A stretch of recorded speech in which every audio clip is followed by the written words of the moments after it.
Silakan duduk. Puji Tuhan, selamat malam.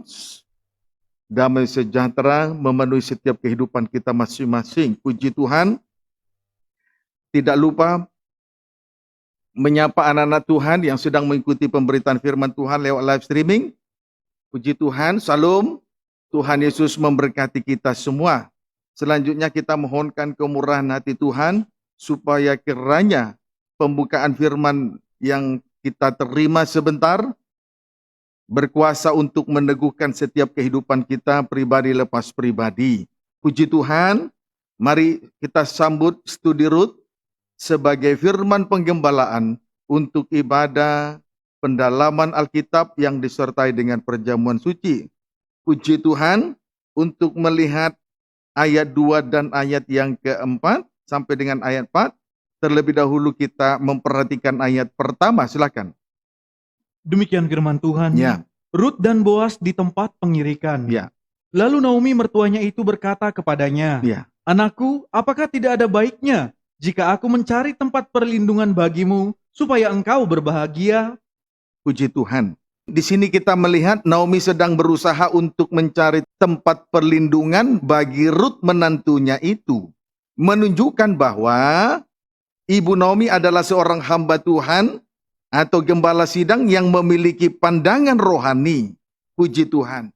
Tempat perlindungan itu menunjuk pesta nikah anak domba sebagai sasaran akhir dari perjalanan rohani kita di atas muka bumi ini.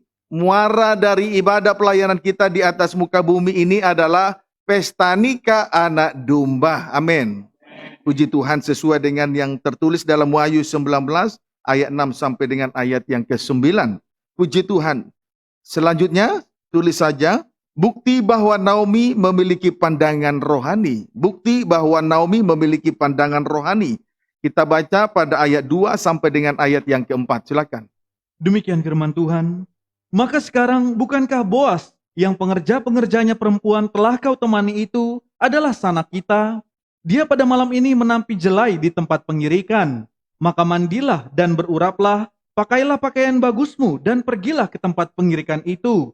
Tetapi janganlah engkau ketahuan kepada orang itu sebelum ia selesai makan dan minum.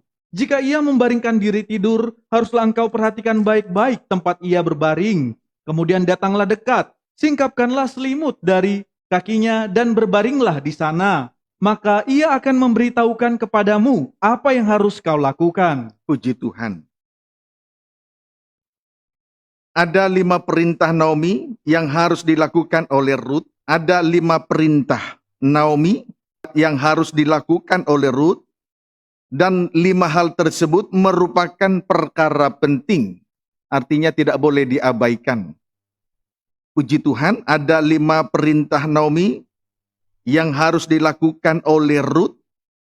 Dan 5 hal tersebut merupakan perkara penting. 1, mandilah. 2, beruraplah. 3, memakai pakaian bagus. 4, pergilah ke tempat pengirikan. 5, perhatikanlah baik-baik tempat ia berbaring. Puji Tuhan. Inilah kelima perintah Naomi tersebut, sehingga perkara-perkara penting yang harus dilakukan oleh Rut untuk mendapatkan tempat perlindungan atau pesta nikah anak domba. Amin, saudaraku. Demikian halnya dengan gereja Tuhan di hari-hari ini. Puji Tuhan, harus ditandai dengan 5 perkara tersebut sebagai langkah-langkah untuk berada dalam rencana Allah yang besar. Pendeknya, pesta nikah anak domba adalah mega project dari Allah yang tidak bisa dipungkiri dan yang cukup menyita perhatian kita, disertai dengan pengorbanan kita yang sangat besar pula. Puji Tuhan. Selanjutnya keterangan 5. Selanjutnya kita akan memperhatikan keterangan 5. Perhatikanlah baik-baik tempat ia berbaring. 5. Perhatikanlah baik-baik tempat ia berbaring. Singkatnya yang harus kita perhatikan adalah berbaring. Puji Tuhan. Singkatnya, hal yang kelima yang harus kita perhatikan dari hal yang kelima adalah berbaring. Puji Tuhan. Haleluya. Saudaraku, memang kalau kita perhatikan secara khusus kata berbaring di dalam perjanjian baru, saudaraku, adalah suatu perkara yang sangat penting yang tidak boleh dilewatkan begitu saja. Puji Tuhan. Karena kata berbaring selalu terkait dengan menyelesaikan masalah. Kata berbaring selalu terkait dengan menyelesaikan segala perkara. Termasuk ketika Yesus dibaringkan dalam kubur. Berarti segala perkara sudah selesai. Amin, saudaraku. Berarti segala perkara sudah selesai. Nah, ini yang sedang kita kerjakan di hari-hari terakhir menjelang kedatangan Tuhan kembali untuk yang kedua kali sebagai Raja dan mempelai pria surga. Kata berbaring ini tidak boleh dilewatkan begitu saja. Itu sebabnya perintah yang kelima berada pada kedudukan yang terakhir, yaitu berbaring. Ya, perintah yang kelima dari Naomi kepada Rut, kedudukannya ada pada perintah yang terakhir, perintah yang kelima. Amin, saudaraku. Itu sangat menentukan kita. Langkah terakhir yang sangat menentukan kehidupan gereja Tuhan di area terakhir ini, untuk sampai berada di tempat perlindungan, untuk sampai berada dalam pesta nikah anak domba. Puji Tuhan. Oleh sebab itu, kita belajar dari seorang raja yang besar. Puji Tuhan, itulah Raja Daud. Dalam tulisannya, di dalam Mazmur pasal 23. Dalam tulisannya, Mazmur pasal 23. Ayat 1 sampai dengan ayat 2. Silakan. Demikian firman Tuhan. Ya. Tuhan gembalaku yang baik. Tuhan gembalaku yang baik. Tuhan adalah gembala kita. Amin. Sebab dia adalah gembala yang baik. Amin. Puji Tuhan. Dia adalah gembala agung, gembala yang baik. Ayat 1 sampai dengan ayat 2. Mazmur Daud. Ya. Tuhan adalah gembalaku. Ya. Takkan kekurangan aku. Puji Tuhan. Haleluya. Tuhan adalah gembalaku. Selanjutnya pada ayat 1 ini, Daud juga kembali berkata, takkan kekurangan aku. Kaitan dari ayat 1 tentu lanjut pada ayat yang kedua. Ia membaringkan aku di padang yang berumput hijau. Ia membaringkan aku di padang yang berumput hijau. Puji Tuhan. Saudara, membaringkan atau berbaring tidak terlepas dari pemeliharaan Tuhan kepada kita sebagai gembala agung. Loh, belum mengerti? So, sekali lagi saya katakan, membaringkan atau berbaring tidak terlepas dari pemeliharaan Tuhan bagi kita sebagai gembala agung. Puji Tuhan. Haleluya. Tuhan adalah gembala yang baik. Sedangkan masing-masing kita adalah domba-dombanya. Amin, saudaraku. Puji Tuhan. Terkait dengan hal itu, kita akan lanjut dalam pembacaan Kidung Agung pasal 1 ayat yang ke-7. Demikian firman Tuhan. Boleh baca ayat 6? Mempelai perempuan dan putri-putri Yerusalem. Pusat perhatian kita hanya ayat 7, namun pembacaan dimulai dari ayat 6. Silakan. Demikian firman Tuhan. Ya. Janganlah kamu perhatikan bahwa aku hitam. Nah, ini Sulamit mengaku bahwa warna kulitnya hitam. Terus? Karena terik matahari membakar aku. Puji Tuhan, ini gambaran dari mempelai Tuhan dalam sengsara yang telah dia lalui. Terus? Putra-putra ibuku marah kepadaku. Ya, dan siap menerima, siap dikecilkan, siap direndahkan. Amin, saudaraku. Amin. Terus? Aku dijadikan mereka penjaga kebun-kebun anggur. Puji Tuhan, tetapi punya kegiatan yang hebat sebagai penjaga kebun anggur. Bukankah saat ini kita ada di dalam kebun anggur Tuhan? Amin. Ini pekerjaan yang sungguh luar biasa dipercayakan kepada mempelai Tuhan. Terus? Kebun anggurku sendiri tak kujaga. Puji Tuhan. Berarti betul-betul dia ini berada di dalam tanda penyerahan diri sepenuh. Ini kondisi Sulamit. Walaupun hitam, tetapi sikap dan perbuatannya serta penyerahannya patut diacungin 2 jempol. Amin. Puji Tuhan. Ayat 7. Ceritakanlah kepadaku Nah. jantung hatiku. Ceritakanlah kepadaku jantung hatiku. Lihat sikap berikutnya. Dia nyatakan di hadapan Tuhan Yesus, kepala gereja, mempelai pria sorga, dan sekaligus jantung hatinya. Terus, Di mana Kakanda menggembalakan domba? di manakah Kakanda menggembalakan domba? Terus, Di mana Kakanda membiarkan domba-domba berbaring pada petang hari? oh haleluya, puji Tuhan. Perhatikan di sini, saudaraku, dari pertanyaan dari Sulamit, dari pertanyaan mempelai Tuhan, di sini kita melihat bahwa di dalam sistem penggembalaan, Tuhan sudah menyediakan tempat bagi domba-domba untuk tinggal berbaring menikmati pemeliharaan Tuhan. Inilah yang dicari oleh mempelai Tuhan. Inilah yang dicari oleh Sulamit. Sekalipun dia hitam, tetapi kerinduannya luar biasa. Puji Tuhan, kiranya dapat dipahami dengan baik. Kemudian, hal ini harus diperhatikan dengan sungguh-sungguh oleh gereja Tuhan di hari-hari terakhir ini. Puji Tuhan, untuk meneladani pribadi Sulamit, untuk meneladani pribadi daripada mempelai Tuhan. Kiranya dapat dipahami. Memang kita bangsa kafir, tetapi kita juga harus meneladani tabiat dari Sulamit, meneladani sikap daripada mempelai Tuhan. Amin, saudaraku. Puji Tuhan. Sebab waktu yang tersedia, mengapa demikian? Sebab waktu yang tersedia bagi kita bangsa kafir tinggal sedikit lagi. Sebab hari-hari ini bagaikan, baca dulu, baca lagi, ulangi ayat 7. Ceritakanlah kepadaku jantung hatiku. Ya, Di mana Kakanda menggembalakan domba? puji Tuhan, itu sangat penting bagi Sulamit. Terus, Di mana Kakanda membiarkan domba-domba berbaring pada puji petang hari? Tuhan. Mengapa demikian? Sebab waktu yang tersisa, waktu yang tersedia bagi kita bangsa kafir, tinggal sedikit lagi. Sebab hari-hari ini bagaikan waktu petang hari. Sama dengan menjelang gelap malam. Sama dengan puncaknya dosa. Di hari-hari terakhir ini, soal berbaring ini harus menjadi pusat perhatian dari bangsa kafir.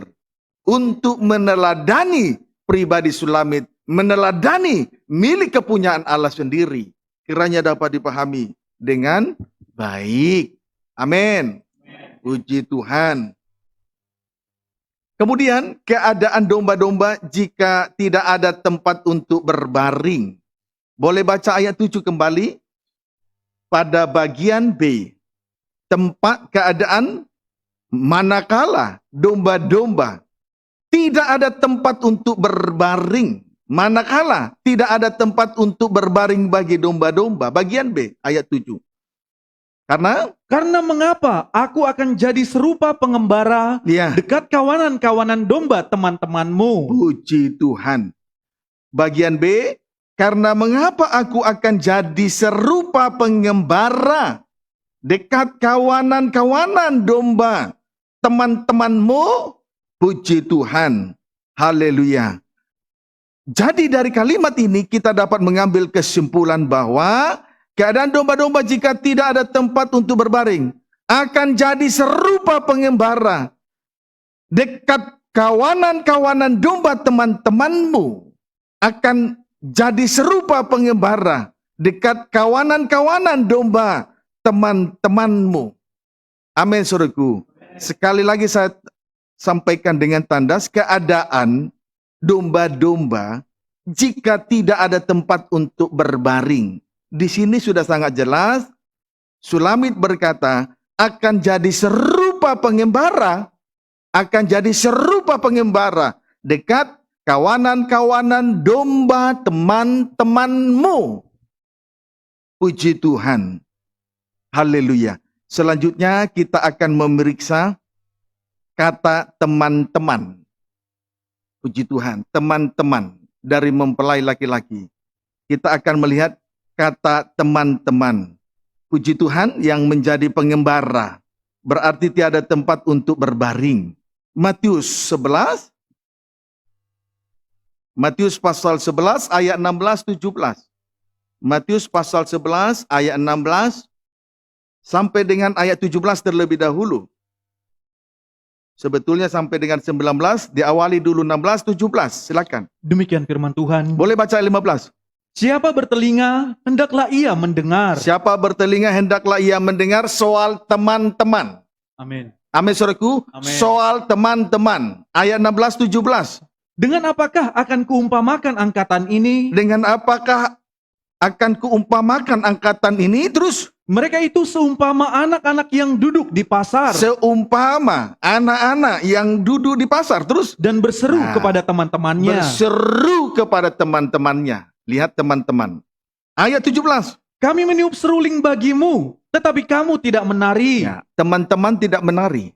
Terus Kami menyanyikan kidung duka, Iya. tetapi kamu tidak berkabung. teman-teman tidak berkabung. Puji Tuhan. Perhatikan kalimat yang pertama, kami meniup seruling bagimu, tetapi kamu tidak menari. Yang kedua, kami menyanyikan kidung duka, tetapi kamu tidak berduka. Artinya firman Tuhan telah disampaikan dalam kuasa Roh El Kudus yang memberi kesukaan, namun tidak ada reaksi dari teman-teman. Amin, saudaraku. Pendeknya, teman-teman di dalam ayat ini berbicara tentang satu kehidupan yang sudah mendengarkan firman Allah, tetapi tidak mau melakukannya. Sudah dengar firman tetapi tidak melakukannya. Itulah teman-teman di sini. Amin. Puji Tuhan. Haleluya. Saudaraku, kita masing-masing yang hadir secara khusus tekun dalam ibadah pendalaman Alkitab disertai dengan perjamuan suci. Ada yang sudah 4 tahun, ada yang 5 tahun, ada yang 10 tahun, bahkan ada yang 15 tahun, ada yang lebih dari 15 tahun. Bagaimana reaksi kita setiap kali kita mendengar firman Tuhan di hari-hari terakhir ini? Saya tidak mempersoalkan soal waktu lamanya dengar firman. Baik, anggap itu bagian dari masa lalu kalau memang selama ini teledor saat dengar firman. Tetapi yang sekarang ini yang Tuhan tuntut, bagaimana reaksi kita saat dengar firman Tuhan? Dapat dipahami, saudaraku. Haleluya. Jangan dianggap main-main loh, saudaraku. Jangan dianggap enteng loh, saudaraku. Kalau saudara pernah melihat orang di sekitarmu anggap enteng terhadap pemberitaan firman, saatnya sekarang untuk penentuan. Supaya kita mengerti soal berbaring ini, saudara. Puji Tuhan. Kiranya dapat dipahami dengan baik. Haleluya. Pendeknya, teman-teman dalam ayat ini berbicara tentang satu kehidupan yang sudah dengar firman Allah, tetapi tidak mau melaksanakannya dengan baik dan benar. Tidak mau melakukannya dengan baik dan benar. Ogah-ogahan terhadap pemberitaan firman Tuhan. Kesimpulannya, teman-teman menunjuk orang yang tidak taat. Puji Tuhan. Tuhan tidak peduli sudah sejauh mana kita dengar firman Tuhan. Sudah berapa tahun dengar firman Tuhan. Baik, kalau waktu-waktu itu kita lewati begitu saja. Sekarang saatnya kita untuk reaksi kita saat dengar firman. Harus lebih sungguh-sungguh lagi dari waktu-waktu yang lalu. Amin, saudaraku. Puji Tuhan. Haleluya. Amsal 29.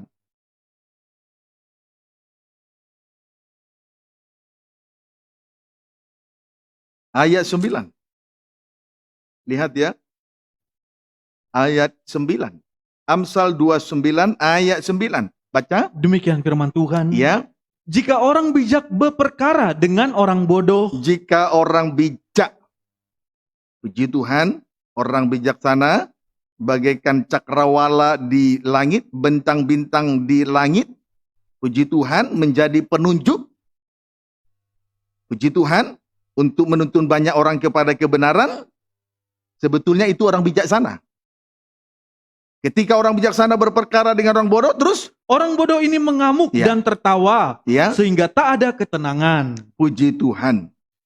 Reaksi yang terjadi jika firman Allah dinyatakan kepada orang bodoh. Reaksi yang terjadi jika firman Allah dinyatakan kepada orang bodoh. mengamuk dan tertawa. Mengamuk dan tertawa sama dengan tidak ada ketenangan. Sama dengan tidak ada ketenangan. Pendeknya, firman Allah agung dan mulia, namun tidak ada artinya bagi orang bodoh. Tidak ada artinya bagi orang bebal. Itu sebabnya di atas tadi saya sudah katakan, kita ini tergembala dalam penggembalaan ada yang 5 tahun, ada yang 10 tahun, ada yang 15 tahun, ada yang lebih dari 15 tahun.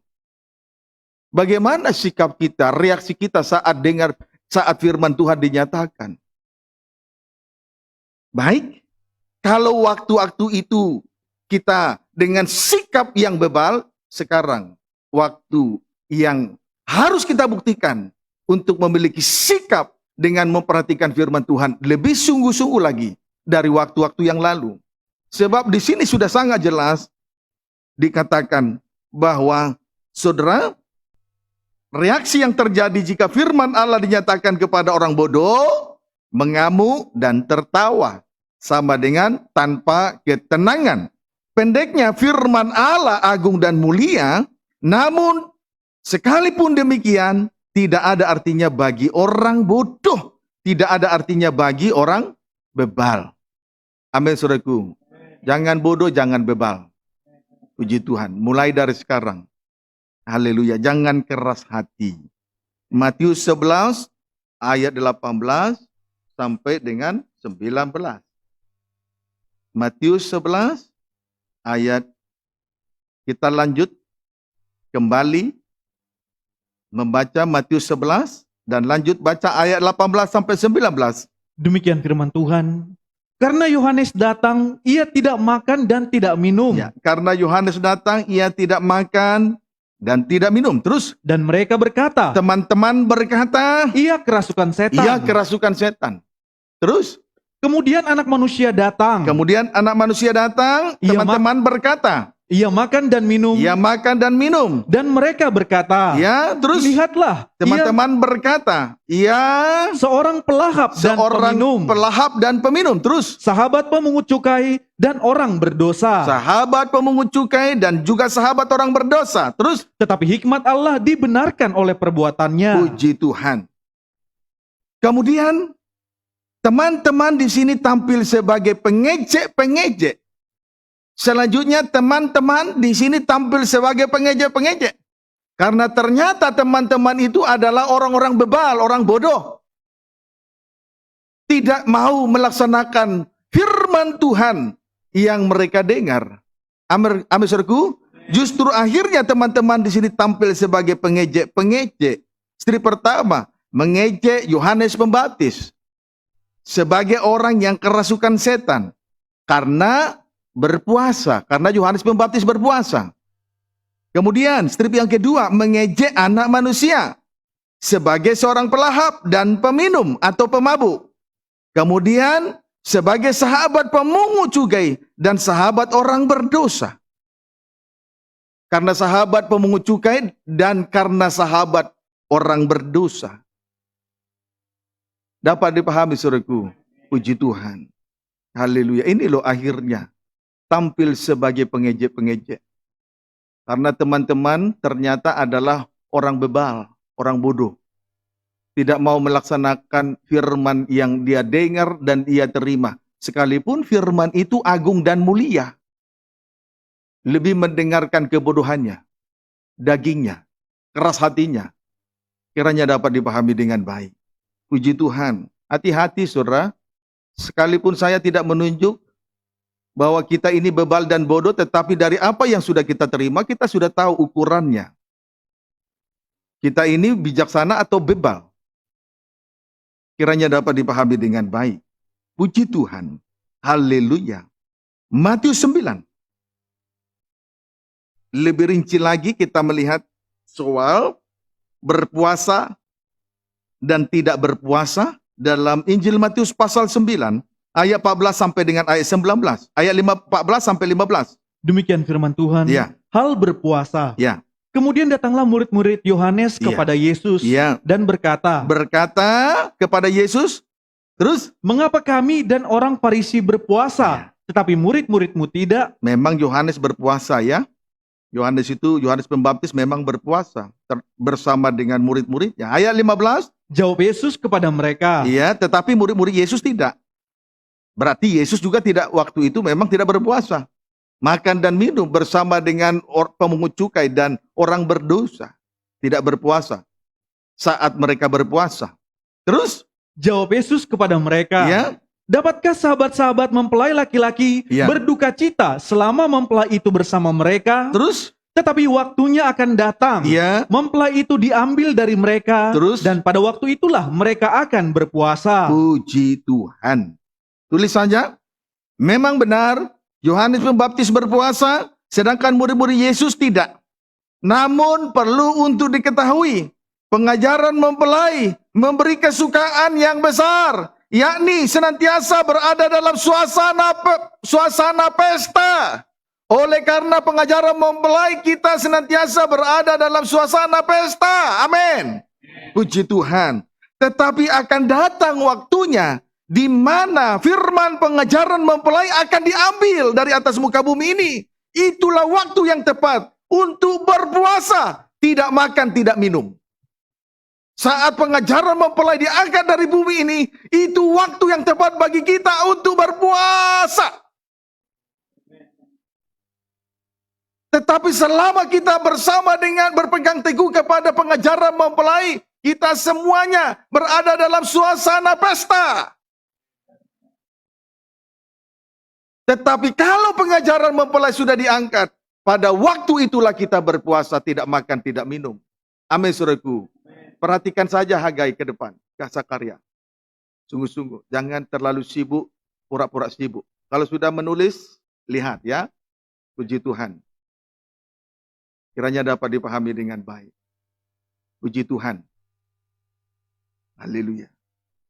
Tadi, Yohanes Pembaptis memang berpuasa bersama dengan murid-muridnya. Ketika Yohanes Pembaptis berpuasa, pada waktu itu Yesus dan murid-muridnya tidak berpuasa. Kemudian bersama dengan pemungut cukai dan orang berdosa mereka duduk makan. Puji Tuhan. Lah itu dipertanyakan. Haleluya. Puji Tuhan. Tetapi perlu untuk diketahui, firman pengajaran mempelai memberi kesukaan besar bagi setiap kehidupan kita. Amin. Kalau kita dengar dan lakukan, memberi kesukaan yang besar bagi setiap kita. Puji Tuhan. Kiranya dapat dipahami. Bahkan firman pengajaran mempelai senantiasa membawa kita dalam suasana pesta. Suasana sukacita surgawi. Barulah akan datang waktunya di mana firman pengajaran mempelai akan diambil. Itulah waktu yang tepat untuk berpuasa, tidak makan, tidak minum. Kiranya dapat dipahami dengan baik. Dalam hal ini, kita dapat menarik kesimpulan di sini tentang teman-teman. Mereka ternyata menjalankan ibadah dan pelayanan hanya dalam bentuk Taurat atau aturan secara lahiriah. Dapat dipahami, saudaraku? Mengikuti aturan secara lahiriah itu disebut ibadah Taurat. Sementara ibadah dan pelayanan ini bukan soal tidak makan dan bukan soal tidak makan, tidak minum. Bukan hanya mengikuti aturan-aturan Taurat, tetapi bagaimana kita mengamalkan, bagaimana kita melaksanakan firman Allah yang sudah kita dengar. Itu persoalan penting. Bukan soal aturan-aturan di tengah ibadah dan pelayanan, tetapi soal bagaimana kita mengamalkan, soal bagaimana kita melaksanakan setiap firman pengajaran mempelai yang kita terima dan kita dengar. Itu persoalannya. Kiranya dapat dipahami dengan baik. Tetapi dasar orang bebal, teman-teman ini, dasar orang bebal, dasar orang bodoh, teman-teman ini suka mencari alasan berperkara soal Taurat, ibadah Taurat. Kiranya dapat dipahami dengan baik. Amin. Puji Tuhan. Haleluya. Jadi, sekali lagi ibadah dan pelayanan ini bukan soal tidak makan dan tidak minum. Bukan hanya artinya, bukan hanya ibadah, bukan hanya soal aturan-aturan Taurat, tetapi bagaimana kita mengamalkan atau melaksanakan setiap firman Allah yang sudah kita dengar dari Tuhan. Seperti Tuhan Yesus Kristus, saudaraku, Ia memperhatikan orang-orang sakit. Seperti Tuhan Yesus Kristus, Ia memperhatikan orang-orang yang sakit, yakni strip pertama pemungut cukai. Itu menunjuk orang yang terikat dengan uang, sama dengan cinta uang. Amin. Kemudian strip yang kedua, orang-orang berdosa. Dia sangat memperhatikan orang-orang berdosa. Puji Tuhan. Yesus memberi kesempatan kepada orang-orang berdosa untuk memperbaiki dirinya. Contohnya, dalam Yohanes 7 ayat 37 dan seterusnya. Ketika Yesus makan di rumah Simon si kusta, yang disebut juga orang Farisi, Yesus memberi kesempatan kepada seorang perempuan yang terkenal karena dosanya untuk memperbaiki dirinya. Jadi saat Yesus duduk makan di rumah orang Farisi, Simon si kusta, dia memberi kesempatan kepada seorang perempuan yang terkenal karena dosanya untuk memperbaiki kelakuannya. Dia sangat memperhatikan, bukan hanya pemungut cukai, tetapi juga memperhatikan orang berdosa. Jadi bukan soal Tauratnya, bukan soal ibadah pelayanan yang bersifat lahiriah, bukan. Tapi bagaimana kita mengamalkan, bagaimana kita melakukan dan melaksanakan setiap firman yang sudah kita terima dari Tuhan. Amin, saudaraku. Puji Tuhan. Kiranya dapat dipahami dengan baik. Injil Matius 9. Ayat 16-17. Demikian firman Tuhan. Tidak seorang pun menambalkan secari kain yang belum susut pada baju yang tua. Ya, terus? Karena jika demikian, kain penambal itu akan mencabik baju itu, lalu makin besarlah koyaknya. 17. Begitu pula anggur yang baru, tidak diisikan ke dalam kantong kulit yang tua. Terus? Karena jika demikian, kantong itu akan koyak, sehingga anggur itu terbuang dan kantong itu pun hancur. Terus? Tetapi anggur yang baru disimpan orang dalam kantong yang baru pula. Dan dengan demikian terpeliharalah kedua-duanya. Puji Tuhan. Perhatikan teman-teman di sini bagaikan, selanjutnya teman-teman di sini bagaikan, puji Tuhan, karena teman-teman tadi adalah orang bebal, orang bodoh, tidak mengamalkan, tidak melaksanakan atau melakukan setiap firman yang dia dengar. Amin, saudaraku. Sehingga teman-teman di sini bagaikan baju yang tua dan kantong kulit yang tua. Sehingga digambarkan seperti baju yang tua dan kantong kulit yang tua. Kedua-duanya tidak beroleh kasih karunia. Kedua-duanya tidak beroleh kasih karunia. Pendeknya, kehidupan yang lama, itulah baju yang tua dan kantong kulit yang tua, tidak dapat diperbaiki. Sekalipun dia ada di tengah-tengah ibadah dan pelayanan. Kemudian tidak menikmati kemurahan Tuhan. Seperti anggur yang baru diisi dalam kantong kulit yang tua, dia akan terbuang sia-sia. Jauh dari kemurahan Tuhan. Jadi kehidupan yang lama, itulah teman-teman tadi, tidak dapat diperbaiki. Seperti kain penambal yang baru, kalau ditambalkan itu kepada kain yang tua, justru kain yang tua akan semakin rusak. Demikian juga anggur yang baru. Kalau diisi di dalam kantong kulit yang tua, akan terbuang sia-sia. Jadi kehidupan teman-teman yang bebal dan bodoh ini, saudaraku, tidak dapat diperbaiki dan tidak menikmati kemurahan Tuhan. Kiranya dapat dipahami dengan baik. Puji Tuhan. Haleluya. Lihatlah teman-teman menjalankan ibadah Taurat. Teman-teman tadi orang-orang bebal menjalankan ibadah Taurat, makanya tidak ada tempat berbaring. Selalu dalam pengembaraan. Tidak ada tempat berbaring. Dapat dipahami, saudaraku. Sulamit mempelai wanita Tuhan tidak mau hidup seperti teman-teman dalam pengembaraan. Yang dia cari adalah tempat berbaring. Ini loh saudaraku. Puji Tuhan. Dapat dipahami saudara? Puji Tuhan. Kiranya dapat dipahami dengan baik. Saudara, kalau kehidupan kita seperti kain tua di tengah ibadah dan pelayanan, menutup-nutupi dosa di tengah ibadah dan pelayanan, semakin rusak nanti. Bukan hanya dirinya yang rusak, orang lain rusak. Pelayanannya makin rusak, sobek besar. Demikian juga kantung kulit yang tua. Jauh dari kasih karunia. Menyalahgunakan jabatan-jabatan. Itu kantong kulit yang tua. Kiranya dapat dipahami dengan baik. Amin, saudaraku. Puji Tuhan. Haleluya. Tetapi Matius 9 ayat 17 bagian B. 17 bagian B. Tetapi anggur yang baru Ya. disimpan orang dalam kantong yang baru pula. Ya. Dan dengan demikian terpeliharalah kedua-duanya. Yang benar adalah anggur yang baru disimpan dalam kantong yang baru pula. Tujuannya supaya kedua-duanya terpelihara. Jadi saudaraku, tetapi anggur yang baru disimpan orang dalam kantong yang baru pula, dengan demikian terpeliharalah kedua-duanya. Kantong kulit yang baru, kantong yang baru memelihara anggur yang baru, sebaliknya anggur yang baru memelihara kantong yang baru. Hidup di dalam kasih karunia. Amin saudaraku. Kalau diberi jabatan di tengah ibadah dan pelayanan, harus dipelihara.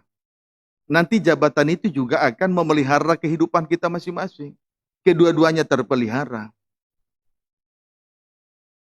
Kalau dipercaya melayani, ayo pegang kepercayaan Tuhan. Nanti kepercayaan itu yang memelihara hidup orang yang memegang kepercayaan. Jadi jangan dianggap enteng. Kiranya dapat dipahami dengan baik. Banyak kerja, banyak upah. Tidak ada upah kalau tidak ada kerja. Amin saudaraku. Puji Tuhan. Haleluya.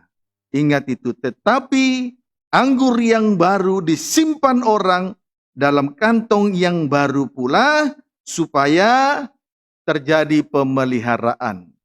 Puji Tuhan. Terpeliharalah kedua-duanya. Disebutlah itu simbiosis mutualisme. Amin saudaraku. Puji Tuhan. Kiranya dapat dipahami dengan baik. Injil Yohanes pasal yang kedua, ayat 18. Baca. Demikian firman Tuhan. Ya. Yesus menyucikan bait Puji Allah. Tuhan. Jadi kita ada di tengah ibadah harus dalam keadaan baru. Amin. Seperti kantong yang baru tadi, supaya hidup dalam kasih karunia. Puji Tuhan. Kedua-duanya terpelihara. Hidup dalam kasih karunia. Maka kita perhatikanlah Injil Yohanes pasal yang kedua. Ayat 18. Demikian firman Tuhan. Yesus menyucikan bait Allah. Ya. Orang-orang Yahudi menantang Yesus. Ya. Katanya, Orang-orang Yahudi menantang Yesus. Terus? tanda apakah dapat engkau tunjukkan kepada kami Ya. bahwa engkau berhak bertindak demikian? Ya. Perhatikan baik-baik. Sesudah mengadakan penyucian terhadap bait Allah, teman-teman atau orang-orang Yahudi, yakni orang-orang yang tidak mempunyai tempat untuk berbaring, bertanya, tanda apakah dapat engkau tunjukkan kepada kami bahwa engkau bertindak demikian? Lihat ayat 19. Jadi saudara, saya ulangi ya. Sesudah Yesus mengadakan penyucian terhadap bait Allah, itulah Injil Yohanes pasal 2 ayat 13 sampai 16. Selanjutnya reaksi dari teman-teman atau orang-orang Yahudi, yakni orang-orang yang tidak mempunyai tempat untuk berbaring, bertanya. Dan pertanyaannya adalah, tanda apakah dapat engkau tunjukkan kepada kami bahwa engkau berhak bertindak demikian? Jawab Yesus ayat 19. Jawab Yesus kepada mereka, Ya, rombak bait Allah ini. rombak bait Allah ini. Yang Tuhan mau kan kantong yang baru toh, saudaraku. Amin. Rombak bait Allah ini. Terus, Dan dalam 3 hari aku akan mendirikannya kembali. puji Tuhan. Haleluya. Yesus menjawab mereka, rombak bait Allah ini. Selanjutnya Yesus berkata, dalam 3 hari aku akan mendirikannya kembali. Yang Tuhan tuntut di tengah ibadah dan pelayanan dalam kehidupan kita adalah supaya kita berada dalam keadaan yang baru. Puji Tuhan. Haleluya. Jadi, dalam segala perjuangan, Yesus harus merombak bayi suci dalam 3 hari. Itulah pengalaman kematian dan kebangkitannya. Intinya, penyucian yang sudah sedang berlangsung, sampai kita mengalami pembaharuan, dibutuhkan suatu perjuangan. Intinya, penyucian yang sedang berlangsung sampai hari ini, saudaraku, sampai nanti kita mengalami pembaharuan menjadi satu kehidupan yang baru, dibutuhkan suatu perjuangan yang begitu berat. Yesus bergumul menghadapi teman-teman supaya kita menjadi suatu kehidupan yang baru. Penyucian itu juga dibutuhkan perjuangan sampai kita betul-betul menjadi suatu kehidupan yang baru. Dibutuhkan perjuangan yang begitu besar. Jadi ibadah itu bukan hanya ibadah Taurat. Datang lalu kita kerjakan sesuai dengan aturan yang ada. Itu Taurat. Tapi di tengah ibadah dibutuhkan perjuangan. Amin. Puji Tuhan.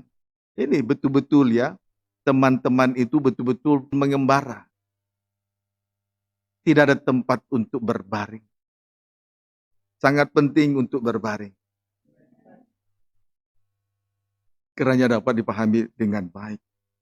Puji Tuhan. Haleluya. Nah, kita kembali memperhatikan Injil Matius 11 tadi. Terkait dengan teman-teman. Itulah orang-orang yang mendengar firman tapi tidak melakukannya, tidak mengamalkannya. Injil Matius pasal 11 ayat 19. Baca. Demikian firman Tuhan. Ya. Kemudian anak manusia datang, ia makan dan minum, Ya. dan mereka berkata, Ya. lihatlah, ia seorang pelahap dan peminum, Ya. sahabat pemungut cukai dan orang berdosa. Sahabat pemungut cukai dan orang berdosa. Inilah ibadah dari teman-teman. Inilah gambaran dari ibadah dari teman-teman. Tiada tempat untuk berbaring. Berada di tengah ibadah hanya dalam bentuk aturan, dalam bentuk Taurat saja. Tidak ada suatu perjuangan untuk mengalami suatu pembaharuan, menjadi satu kehidupan yang baru. Hanya ibadah Taurat saja. Pemimpin pujian ya memimpin pujian, sudah. Pemain musik ya melayani main musik, sudah. Sangkur ya sangkur, begitu saja. Sudah. Sidang jemaah datang dengar firman ya, saat datang duduk dengar firman, tapi pulang ya begitu saja. Tidak ada perjuangan. Nah itulah ibadah dari teman-teman. Betul-betul bodoh dan bebal. Sebab mereka menjalankan ibadah Taurat saja, hanya dengan aturan saja. Dan itu diperbesar-besar kepada Tuhan Yesus Kristus. Karena pada saat mereka berpuasa, Yesus bersama murid justru makan, minum bersama dengan pemungut cukai dan orang berdosa. Memang kalau dasarnya tidak mau berubah, memang begitu. Jagonya untuk mencari alasan. Meninggikan diri, namun untuk menjatuhkan orang lain. Paham, saudara? Puji Tuhan. Nah, sekarang bagian B. Tetapi hikmat Allah Ya. dibenarkan oleh perbuatannya. Puji Tuhan. Tetapi hikmat Allah dibenarkan oleh perbuatannya. Bukan dibenarkan oleh perkataan orang bebal. Tidak dibenarkan oleh perkataan teman-teman tadi. Hikmat Allah dibenarkan oleh perbuatannya. Dapat dipahami, saudaraku? Puji Tuhan. Haleluya. Beda dengan teman-teman. Menjalankan ibadah Taurat. Membenarkan diri dari perkataannya. Tetapi hikmat Allah dibenarkan oleh perbuatannya. Ayo kita masing-masing membuktikan diri. Di hadapan Tuhan dengan perbuatan yang benar. Bukan dengan perkataan seolah-olah benar. Puji Tuhan. Sudah seharusnya kita sekarang menunjukkan jati diri kita. Saudaraku, dengan perbuatan kita masing-masing, bukan lagi dengan perkataan. Ya, tidak ada lagi waktu membenarkan diri dengan perkataan, tetapi buktikan jati diri dengan suatu tindakan yang positif di hadapan Tuhan, sesuai dengan hikmat Allah. Puji Tuhan, kiranya dapat dipahami dengan baik. Markus 13, ayat 1 sampai dengan ayat 2 terlebih dahulu, sebelum kita membaca ayat 33. Demikian firman Tuhan. Ya. Bait Allah akan diruntuhkan. Ya, Ketika Yesus keluar dari bait Allah, ya, seorang muridnya berkata kepadanya, ya. Guru, lihatlah betapa kokohnya batu-batu itu dan betapa megahnya gedung-gedung itu. Betapa kokohnya batu-batu itu menurut pemandangan murid-murid. Dan betapa megahnya gedung-gedung itu menurut pemandangan murid-murid. Ayat 2. Lalu Yesus berkata kepadanya, Lalu Yesus berkata kepada murid, terus, Kau lihat gedung-gedung yang hebat ini, ya, kau lihat gedung-gedung yang hebat ini, terus, tidak satu batu pun akan dibiarkan terletak di atas batu yang lain, semuanya akan Ya. diruntuhkan. Puji Tuhan. Yang lama harus diruntuhkan. Kita tidak boleh bertahan dengan cara ibadah dari teman-teman. Yang lama harus dirubuhkan. Itu sebabnya di atas tadi saya sudah sampaikan, dalam penyucian itu dibutuhkan perjuangan. Itu yang diperjuangkan oleh Yesus terhadap orang-orang Yahudi, teman-teman. Rombat baik suci Allah. Dalam 3 hari, aku akan mendirikannya kembali. Dalam keadaan baru. Amin, saudaraku. Puji Tuhan, barulah sesudah itu, ayat 33. Demikian firman Tuhan. Ya, setelah dirombak menjadi suatu kehidupan yang baru, terus Nasihat supaya berjaga-jaga. barulah yang terakhir kali yang harus kita perhatikan, ayat 33, terus Hati-hatilah Nah, dan berjaga-jagalah. ini, hati-hatilah dan berjaga-jagalah, terus Sebab kamu tidak tahu bila manakah waktunya puji tiba. Tuhan. Yang terpenting ialah berhati-hatilah dan berjaga-jagalah. Puji Tuhan. Sesudah bait Allah dirombak dan dirikan kembali dalam keadaan baru oleh kematian dan kebangkitan Yesus Kristus, itu yang terpenting, saudaraku. Lalu berhati-hati dan berjaga-jagalah. Mengapa? Demikian, selanjutnya Yesus berkata, sebab kamu tidak tahu bila manakah waktunya tiba. Yang terpenting setelah keadaan baru, berhati-hatilah dan berjaga-jagalah. Mengapa Yesus berkata demikian kepada murid-murid? Sebab kamu tidak tahu bila manakah waktunya tiba. Kedatangan Tuhan itu tiba-tiba, seperti pencuri di malam hari. Kalau tuan rumah tahu pencuri datang di malam hari, pasti dia berjaga-jaga. Jadi kedatangan Tuhan itu seperti pencuri di malam hari. Tiba-tiba, tidak ada yang tahu. Seorang pun tidak ada. Anak pun tidak ada.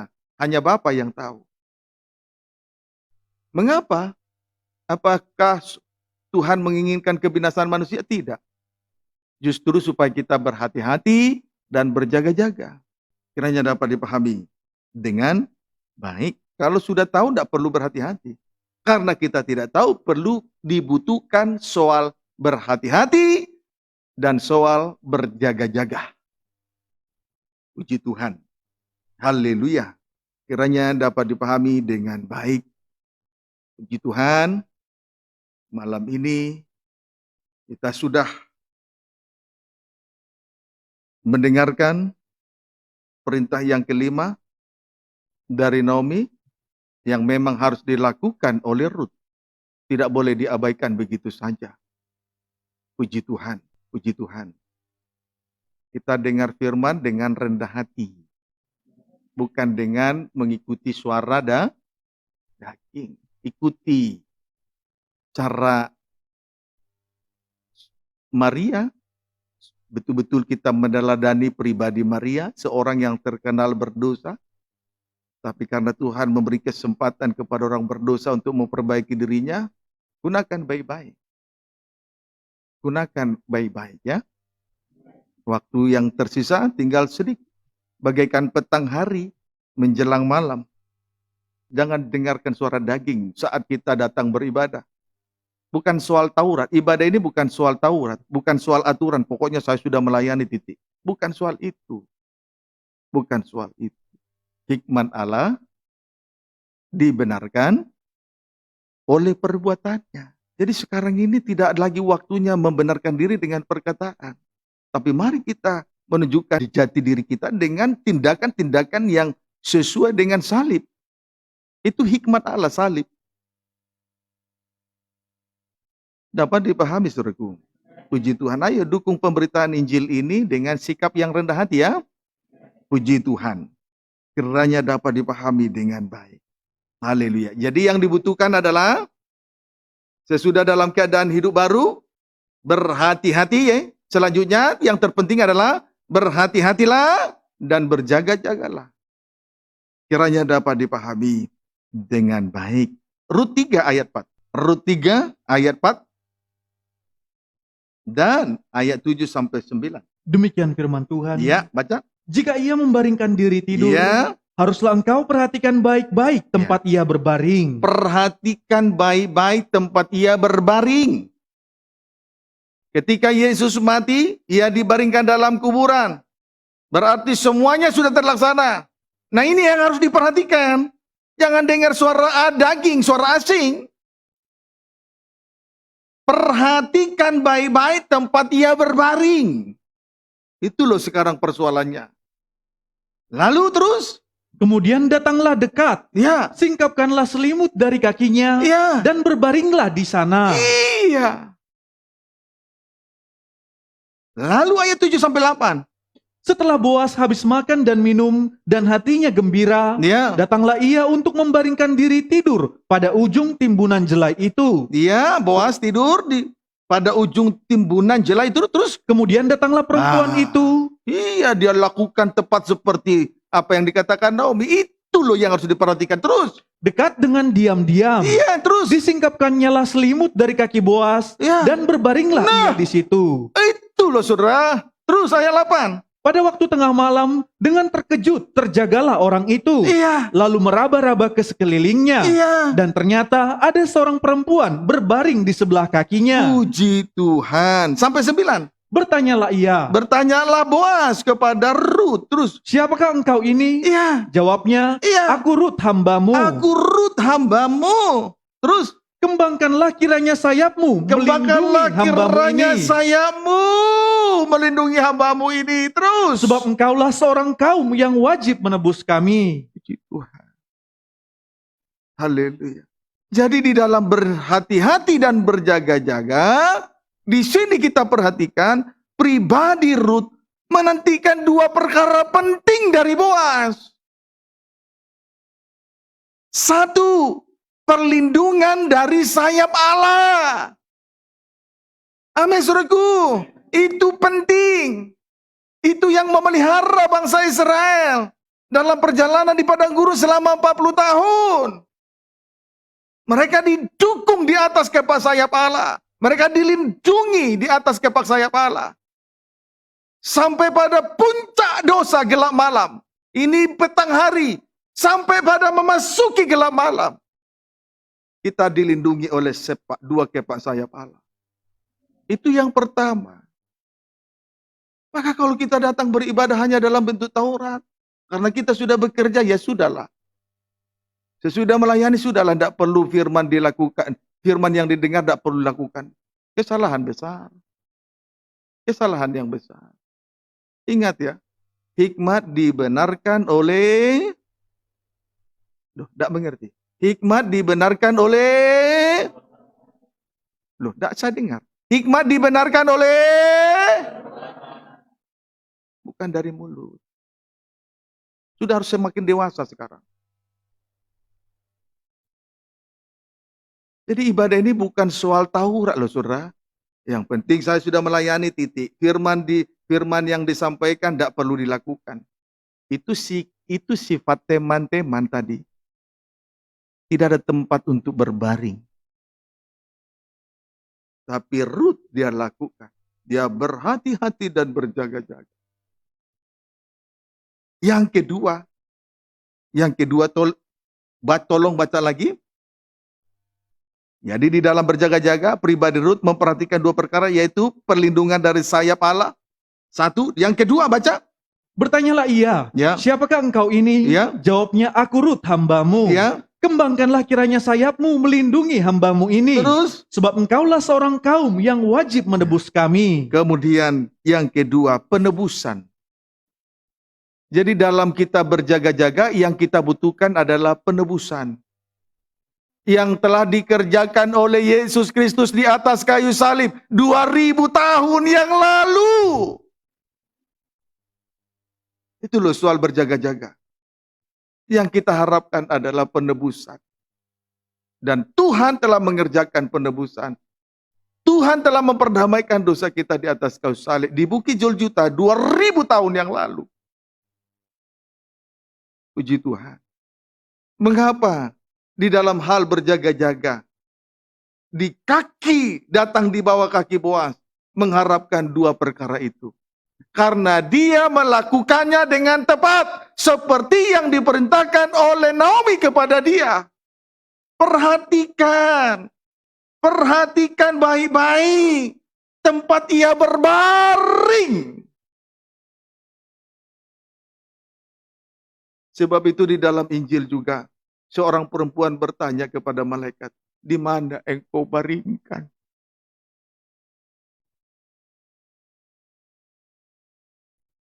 Dia tanya, di mana engkau baringkan Tuhanku? Itulah sikap mempelai. Jangan mengembara, tidak jelas. Tidak ada tempat berbaring, tidak jelas. Ibadahnya hanya Taurat saja. Pokoknya sudah memimpin pujian sudah. Melayani musik sudah. Tidak perlu mengamalkan firman yang didengar. Itulah sikap teman-teman.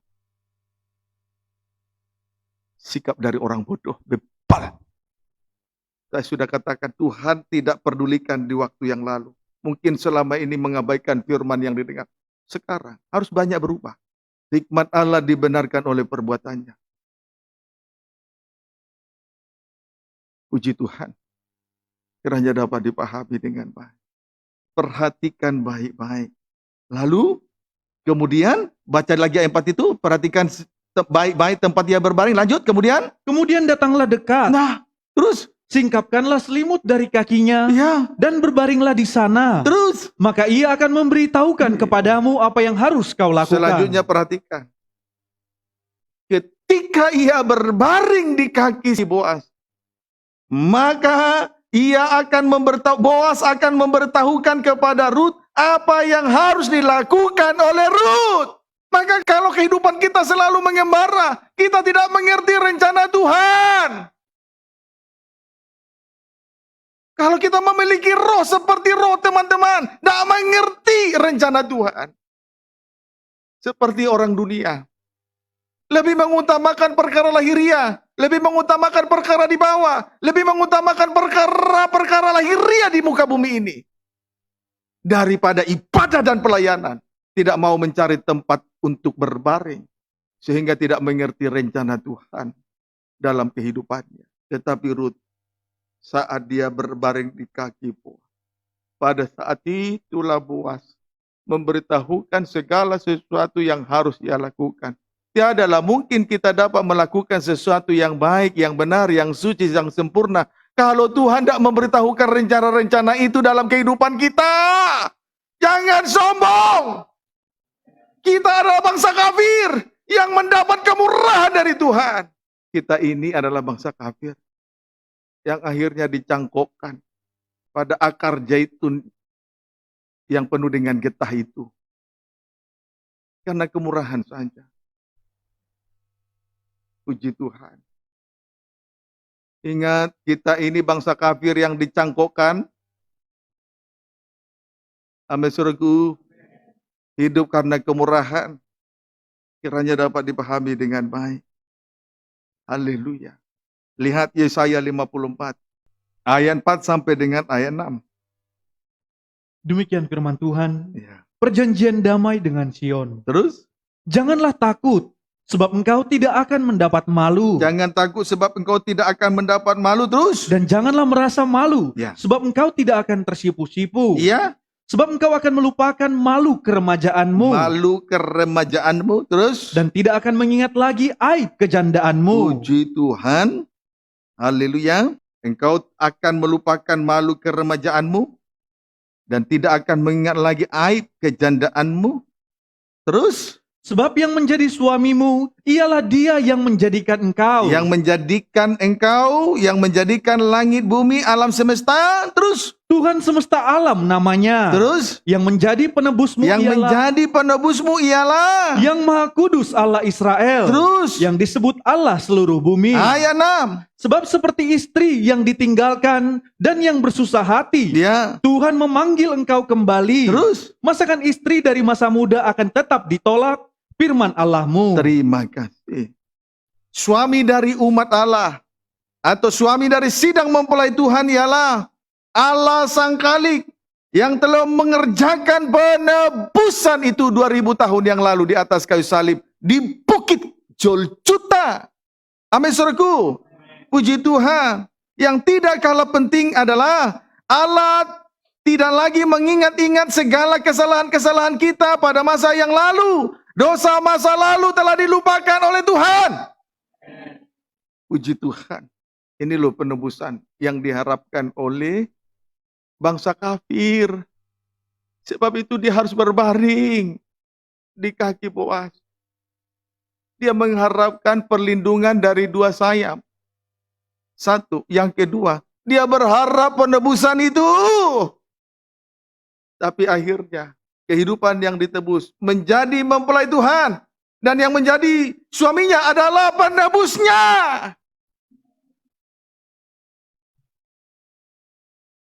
Ini loh saudaraku, yang betul-betul mengerti rencana Tuhan. Ayo, sebagai bangsa kafir, taat, setia, dengar-dengaran. Jangan sombong. Puji Tuhan. Kiranya dapat dipahami dengan baik. Haleluya. Puji Tuhan. Siapa yang menjadi suami daripada mempelai Tuhan? Bangsa kafir yang sudah ditebus, yang turut menjadi mempelai Tuhan. Yang tidak lain tidak bukan adalah Allah yang menciptakan langit bumi. Yang juga sekaligus penebus. Yang tidak kalah penting, dia lupakan dosa masa lalu kita. Dia tidak pernah ungkit-ungkit lagi. Itu loh kuasa dari penebusan itu. Dosa tidak diungkit-ungkit lagi. Kalau diungkit-ungkit lagi, wah, kita tidak layak masuk surga. Mengungkit-ungkit dosa, itu pekerjaan setan. Menuduh dan mendakwa. Sehingga merasa bersalah terus. Sehingga sekalipun sudah dapat mengalami penebusan, tidak percaya diri. Sudah ada di tengah ibadah, tidak percaya diri. Sudah diberi jabatan, tidak percaya diri. Nah, ini loh, mengungkit-ungkit dosa. Itu pekerjaan setan, menuduh, mendakwa. Ayo, ingat, yang menjadi suami daripada Sulamit mempelai wanita Tuhan, yang juga bangsa kafir turut bagian dari mempelai wanita Tuhan adalah Sang Penebus. Amin. Tidak kalah penting, dia lupakan dosa masa lalu kita semua. Puji Tuhan. Dia lupakan kejahatan. Kekerasan di hati itu sombong. Kemudian kenajisan, dusta, pencurian, dilupakan oleh Tuhan. Ayo. Mari kita belajar seperti Sulamit.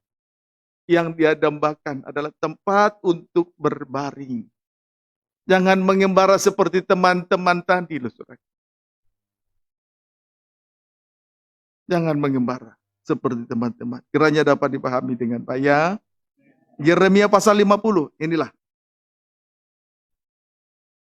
Sedikit kita harus mengucap syukur. Tidak boleh lupa kebaikan Tuhan. Saudara, tidak boleh lupa kebaikan Tuhan. Sebab itu Nabi Yeremia menuliskannya kembali. Yeremia pasal 50 ayat 6. sampai dengan ayat 7 bagian A. Demikian firman Tuhan. Ya. Umatku tadinya seperti domba-domba yang hilang. Tadinya, dulu, sebelum dipulihkan keadaannya. Amin. Amin. Masih mengembara. Masih mengembara. Terus, Mereka dibiarkan sesat oleh gembala-gembalanya. memang karena gembala-gembala yang tidak bertanggung jawab, dibiarkan sesat oleh gembala-gembalanya. Terus, Dibiarkan mengembara di gunung-gunung. dibiarkan mengembara di gunung-gunung. Tidak ada tempat untuk berbaring. Terus, Mereka berjalan dari gunung ke bukit ia sehingga lupa. berjalan dari gunung ke bukit. Itu yang terjadi. 3 perkara terjadi. Dahulu sebelum dipulihkan.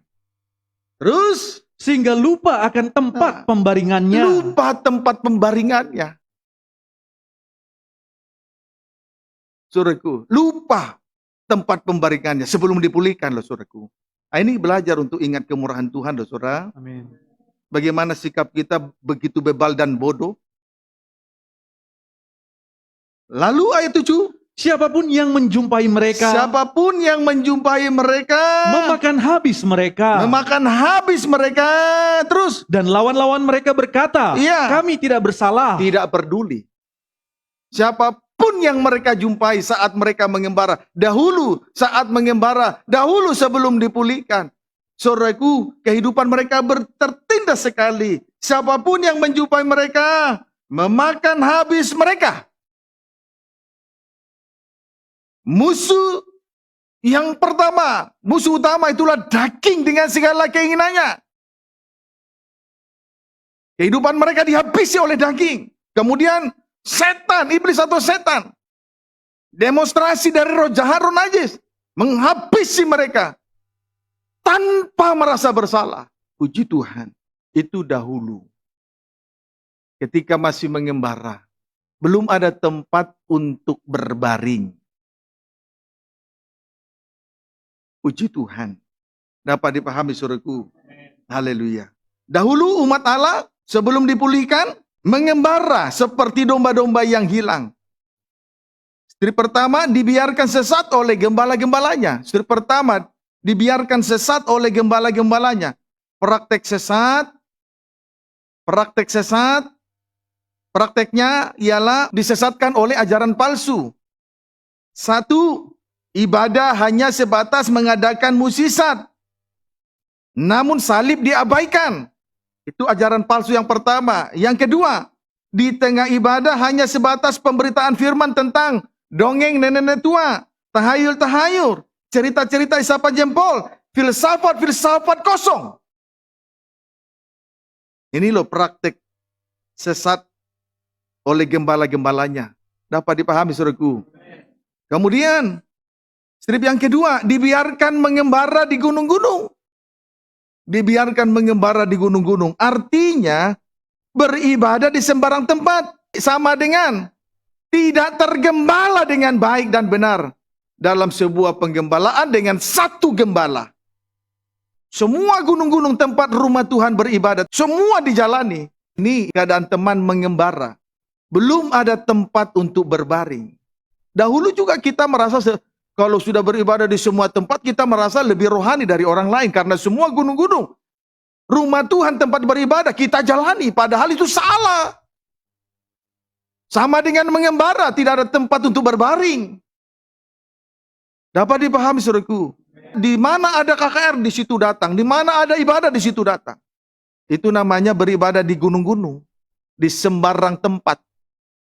Itu sebuah sikap yang salah. Kemudian strip yang ketiga, berjalan dari gunung ke bukit. Berjalan dari gunung ke bukit, artinya beribadah tanpa menyelesaikan masalah. Ada di tengah ibadah, tapi masalahnya tidak selesai-selesai. Tidak mau berdamai dengan Tuhan. Itulah keadaan teman-teman dalam keadaan mengembara, tidak ada tempat untuk berbaring. Kiranya dapat dipahami dengan baik. Amin saudaraku. Haleluya. Akibatnya lupa akan tempat pembaringan. Kiranya dapat dipahami dengan baik. Nah, itu dahulu. Mengapa Yeremia menuliskan hal ini? Supaya kita jangan sombong. Itu dahulu, sebelum dipulihkan. Mengapa Nabi Yeremia menuliskan ini? Supaya Yehuda dan Israel jangan sombong, jangan lupa Tuhan. Jangan lupa kebaikan Tuhan. Jangan lupa kemurahan hati Tuhan. Jangan lupa pekerjaan penebusan yang dikerjakan oleh Yesus di atas kayu salib. Di Bukit Golgota 2000 tahun yang lalu. Puji Tuhan. Kiranya dapat dipahami dengan baik. Amin, saudaraku. Haleluya. Haleluya. Tadi Rut dipulihkan oleh Tuhan karena kerinduannya sangat luar biasa. Kita kembali membaca Kidung Agung 1 ayat 7. Sejauh ini bisa diikuti, saudara? Kidung Agung 1 ayat 7. Demikian firman Tuhan. Ceritakanlah kepadaku jantung hatiku. Ya, namun pada akhirnya dipulihkan karena kerinduannya. Lihat kerinduannya di ayat 7.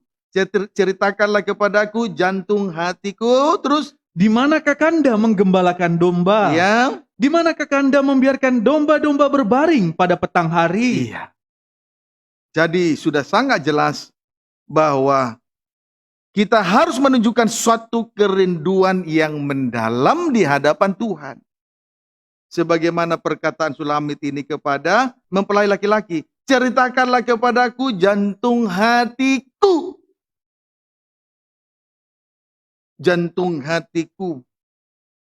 Di manakah Kakanda menggembalakan domba? Di mana Kakanda membiarkan domba-domba berbaring pada petang hari?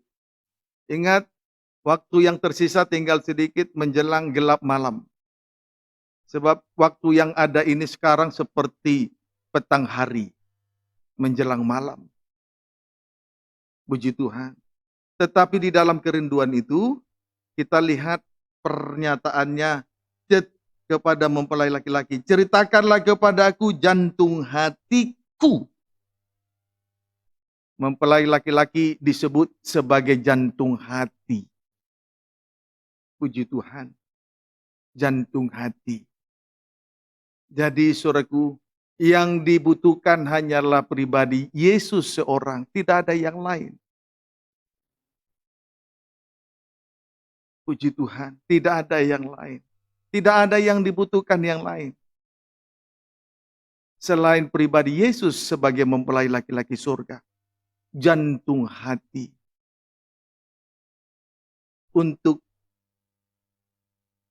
Supaya jantung hati ini fungsinya adalah untuk memompa semua peredaran darah melalui urat-urat dan sendi-sendi. Puji Tuhan. Ini jantung hati. Amin, saudaraku.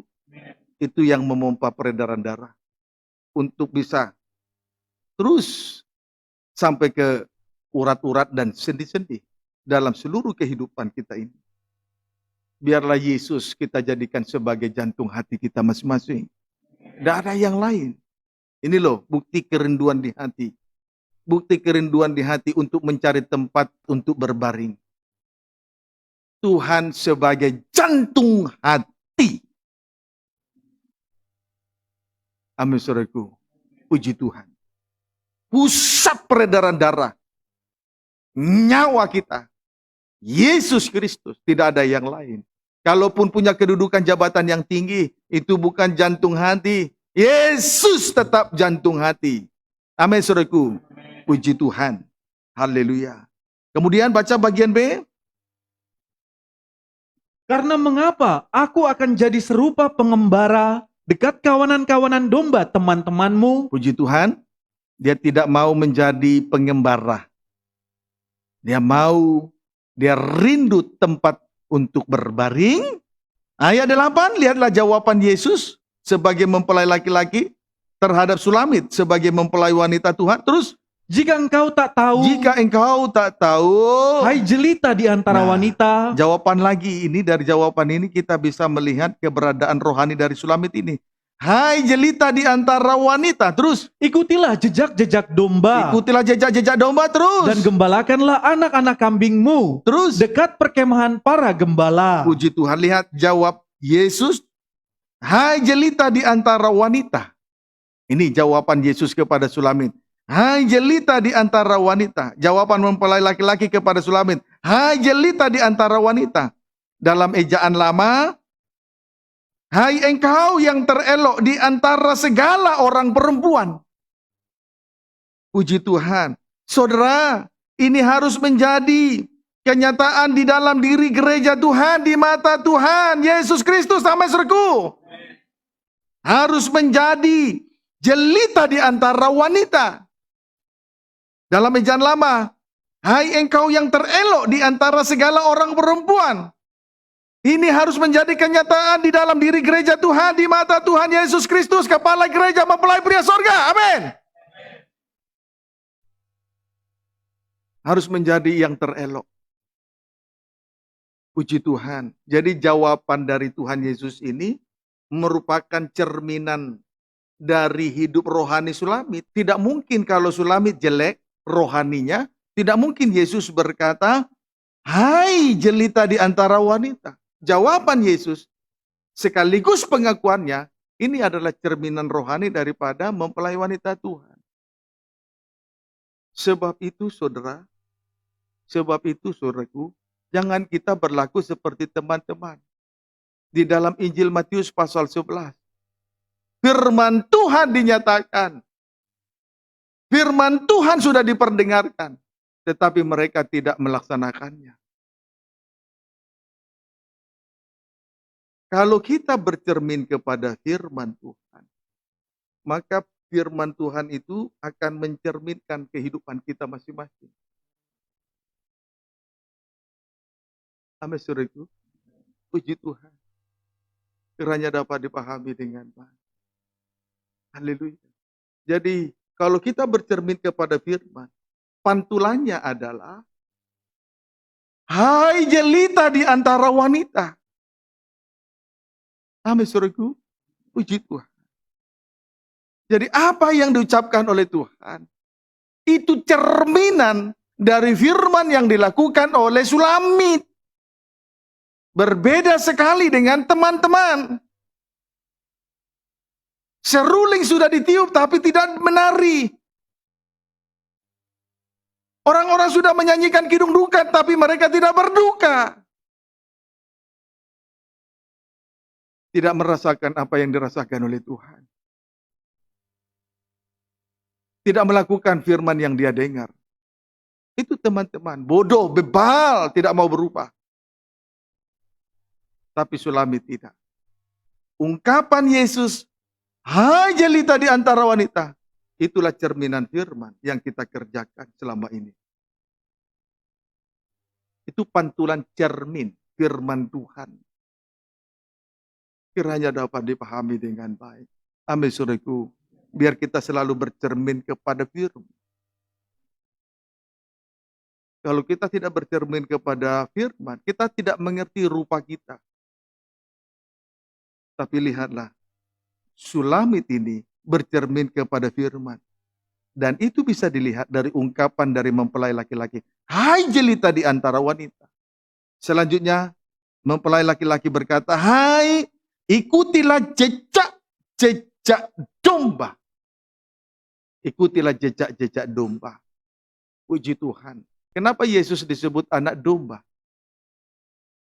Bukankah Yesus raja? Tinggal cukup satu saja julukannya sudah cukup. Yang agung dan mulia. Tetapi masih ada sebutan lain. Dia adalah anak domba.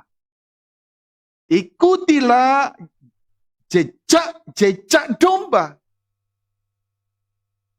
Apa jejak domba? 1 Petrus 2. Ayat 19 sampai 21. Demikian firman Tuhan, penderitaan Kristus sebagai teladan. Ya, terus? Sebab adalah kasih karunia. Ya. Jika seorang karena sadar akan kehendak Allah, Ya. menanggung penderitaan yang tidak harus ia tanggung. Terus? Sebab dapatkah disebut pujian jika kamu menderita pukulan karena kamu berbuat dosa, Terus? tetapi jika kamu berbuat baik dan karena itu kamu harus menderita, maka itu adalah kasih karunia pada Allah. Ayat 21. Sebab untuk itulah kamu Untuk dipanggil. itulah kamu dipanggil. Terus? Karena Kristus pun telah menderita untuk kamu Karena Kristus pun telah menderita untuk kamu. Terus? dan telah meninggalkan teladan bagimu, supaya kamu mengikuti jejaknya. Puji Tuhan. Mengikuti jejak-jejak domba berarti mengikuti jalan salib. Kita dipanggil juga supaya turut menderita, sama seperti dia telah menderita. Amin, saudaraku. Ikutilah jejak-jejak atau tapak-tapak kaki Yesus yang berdarah. Lalu sampai dengan ayat 24, 22 sampai 24. Ia tidak berbuat dosa, Terus? dan tipu tidak ada dalam mulutnya. Terus? Ketika ia dicaci maki, ia tidak membalas dengan mencaci maki. Ya, terus? Ketika ia menderita, ia tidak mengancam, tetapi ia menyerahkannya kepada Dia yang menghakimi dengan adil. Terus? Ia sendiri telah memikul dosa kita di dalam tubuhnya di kayu salib, Terus? supaya kita yang telah mati terhadap dosa hidup untuk kebenaran. Hidup untuk kebenaran. Terus? Oleh bilur-bilurnya kamu telah sembuh. Iya, puji Tuhan.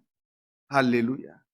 Jadi saudaraku, Yesus menyerahkan dirinya di atas kayu salib, dan oleh penyerahan dirinya, dia dapat mengampuni semua dosa manusia di atas kayu salib. Amin, saudaraku. Dapat mengampuni semua dosa di atas kayu salib, supaya kita yang telah mati terhadap dosa, hidup untuk kebenaran. Selanjutnya oleh bilur-bilurnya, kita semua telah sembuh. Kita semua telah sembuh. Yang sakit disembuhkan. Dan itu berlaku jasmani maupun secara rohani. Puji Tuhan. Saudara, ingat dahulu kita juga mengembara, tidak ada tempat untuk berbaring. Tetapi Yeremia mengingatkan itu kembali kepada kita bangsa kafir, supaya kita jangan sombong. Hidup ini karena kemurahan hati Tuhan. Amin, saudaraku. Puji Tuhan. Ayat terakhir, Rut pasal 3, ayat 8. Demikian firman Tuhan. Ya. Pada waktu tengah malam, Ya. dengan terkejut, terjagalah orang itu, Ya. lalu meraba-raba ke sekelilingnya. Dan ternyata ada seorang perempuan berbaring di sebelah kakinya. Puji Tuhan. Singkatnya, Rut melakukan perintah yang kelima. Puji Tuhan. Haleluya. Jika ia membaringkan diri tidur, haruslah engkau memperhatikan baik-baik tempat ia berbaring. Kemudian datanglah dekat, singkapkanlah selimut dari kakinya, dan berbaringlah di sana. Maka ia akan memberitahukan kepadamu apa yang harus engkau lakukan. Lalu ayat 8, pada waktu tengah malam, dengan terkejut, terjagalah orang itu, lalu meraba-raba ke sekelilingnya, dan ternyata ada seorang perempuan berbaring di sebelah kakinya. Itulah pribadi Rut. Dia telah melaksanakan perintah Naomi yang kelima. Berbaring dekat kaki Boas. Amin, saudaraku. Puji Tuhan. Ayo kita mencari tempat untuk berbaring. Jangan seperti teman-teman yang mengembara. Tidak ada hari perhentian. Kita sudah melihat itu tadi. Seperti domba yang terhilang sesat. Puji Tuhan. Tuhan Yesus memberkati kita semua.